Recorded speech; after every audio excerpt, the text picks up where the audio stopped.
Okay guys, welcome to Geometric Sequences. Let's take a look, make sure everything's framed up nicely. All right, okay, welcome back from spring break. Hope everyone had a good time, hope everyone relaxed and slept in a bunch. I'm sure it wasn't much different than how it was before. Okay, so back to math. 10-2, we're in the last chapter of Algebra 1, just to give you a reference.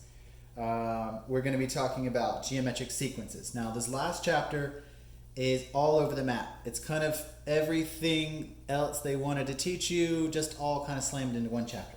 So just be ready for that. Okay, so geometric sequences. Now, I believe earlier on in the semester we talked about arithmetic sequences. Now you should remember arithmetic sequences was adding and subtracting some change, right? So some change, and then we add 3, minus 3, etc. That's arithmetic. Now, what do you think geometric change is? So geometric change obviously is multiplication and division. So that's something changing by some constant times 3, times 3, times 3, divided by 3, divided by 3, divided by 3. So it's nothing complicated, nothing too hard. Let's play around with these. I'll just briefly run through the text and we can solve some of the problems just real quick. You of course can watch that movie on this. That'll help you out a ton. So a geometric sequence is a sequence of terms that are related by some common ratio. And when they say common ratio, they mean some change, some multiplied change.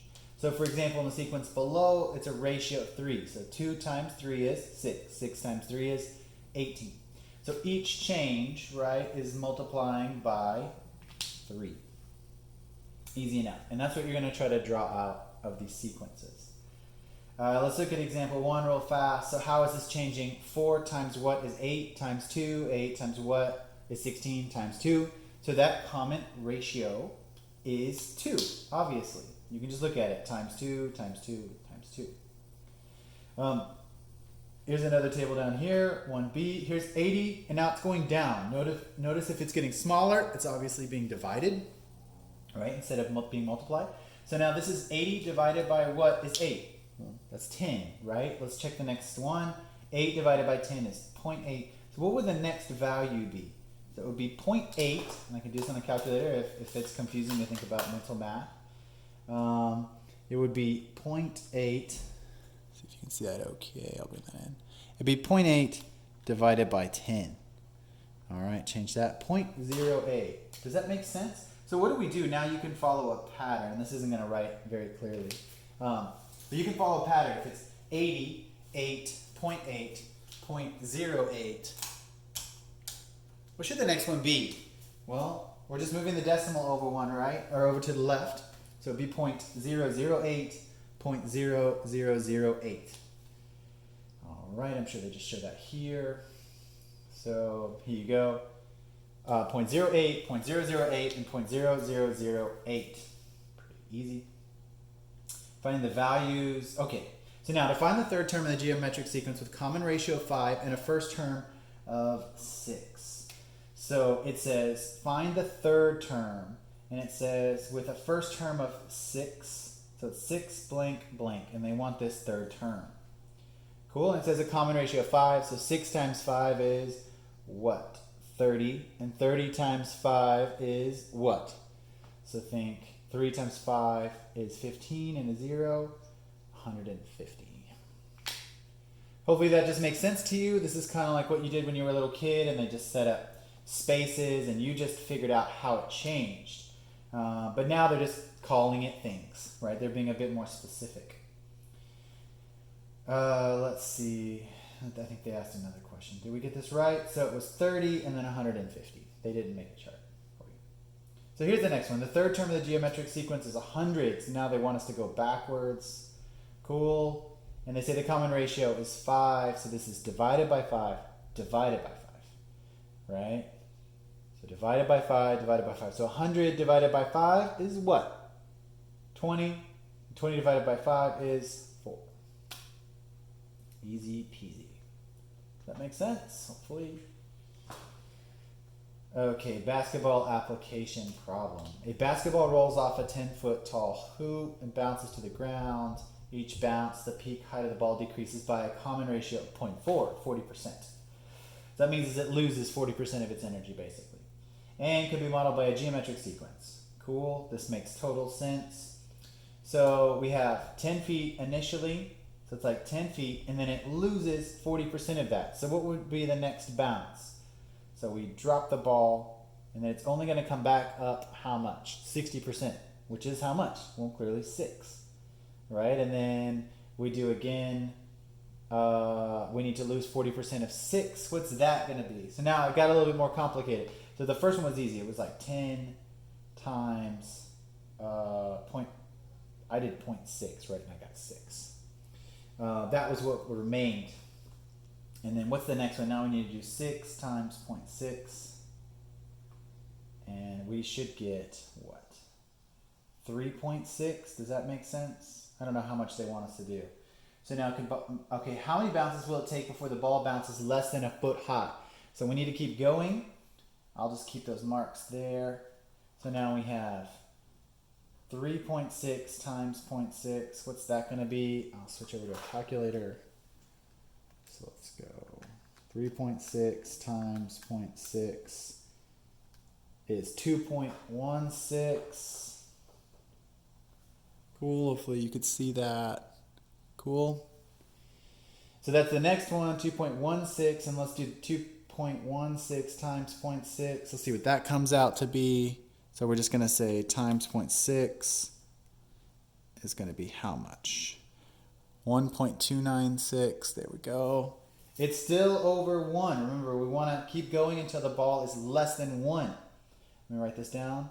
1.296. Maybe I can scroll. Or let me erase some stuff here. Good. So we're at 2.196. And 2.196, of course, times 60% of that is there. 0.776. So 0.776. I keep doing that. Okay, great. We're finally under 1. That's what we wanted. So let's go ahead and count how many times that occurred. So let's go 10 times 0.6. So that's 1 times 0.6, 2 times 0.6, 3 times 0.6, 4 times 0.6, 5. So that is 5 bounces that it would take before it's less than 1. And if you want to see this visually, how this would visually look, it would look kind of like this. So the ball drops, it bounces, bounces, bounces, bounces, bounces, like that. Right? Exactly how you'd imagine a ball bouncing. So it goes through 5 bounces before its height would be less than 1. Let's see what they get. So they get that, they get that. Oh, they get a different, okay, to find the second term, the second bounce, they multiply the common ratio. 0.4 is 4. See, they do it differently than me, and I think that this is not actually right. Let me read the question again. The basketball rolls off the 10-foot hoop and bounces to the ground. Each bounce, the peak of the height of the ball decreases by 40%. So how can it be modeled in a geometric sequence? Yeah, I think that they messed this up. But anywho, so all they did was they used the 40%. But that wouldn't be the peak, actually. It would decrease by 40%. But it's not important. Okay.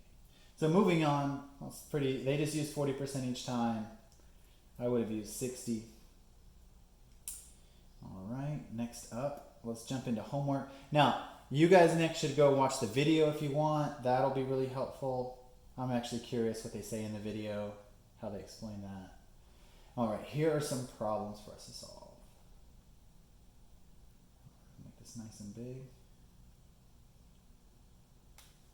Okay, what is the common ratio of geometric sequences below? All right, so what do? Remember, we're just analyzing and figuring out how it's changing. So 5 times what is 10? So the common ratio here is what? Times 2? 10 times 2 is 20? Yep. Okay, so the first one's 2. That's how that's changing. 16 times what is 12? Now, another way to think about if it makes you feel uncomfortable to think about dividing, you can think about it being multiplied by a fraction. So think of this. So how is 16 changing? So think of it as like 16 times something equals 12, right? Now, in this case, this x value is going to be a fraction, right? So we say x must be what? 12 over 16, right? Makes sense. What can we do here? How can we reduce this? We get some 6 over 8. We get some 3/4.